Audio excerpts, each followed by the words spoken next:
আসছে ভাগ্নে, কালকে তো তোমরা খাওয়াইছো, হ্যাঁ আজকেও কিন্তু খাওয়াই লাগবে না। আজকে এমন একটা ধাঁধা তোমার ধরবো, মনে করো যে একটা জেলে হ্যাঁ নদীতে মাছ ধরতে গেছে, মাছ ধরতে যায় সে একটা আলাদিনের প্রদীপ পাইছে, হ্যাঁ আলাদিনের প্রদীপ পাওয়ার পরে ওই আলাদিনের প্রদীপে ঘষা দিছে, ওর থেকে বিশাল বড় একটা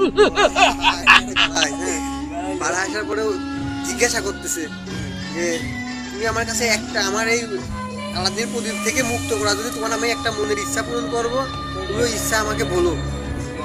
তারপর জেলে বলতেছে না আমি তো আজ বলবো না, আমি কালকে বাড়ি থেকে এসে আপনার কাছে ইচ্ছা বলবো।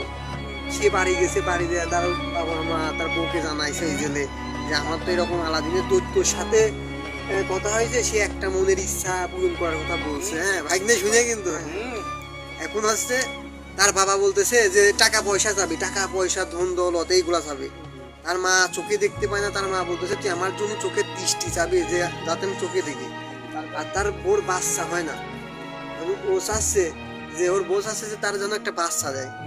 এখনো কিভাবে চাবি যে একটা জিনিস চাবি যার মাধ্যমে ওর তিনটা ইচ্ছাই পূরণ হবে, তার বাবা মা বোর তিনটা ইচ্ছাই পূরণ হবে। এখন বলো যে কিভাবে সম্ভব? তুমি যে প্রশ্ন করো ওই প্রশ্নের অ্যানসার আমার জানা নাই, এই প্রশ্নের উত্তর রাই করা লাগবে না।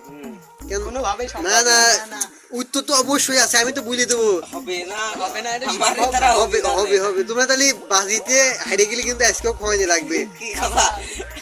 আজকে বিরিয়ানি হয়, দেখে আজকে বৃষ্টি।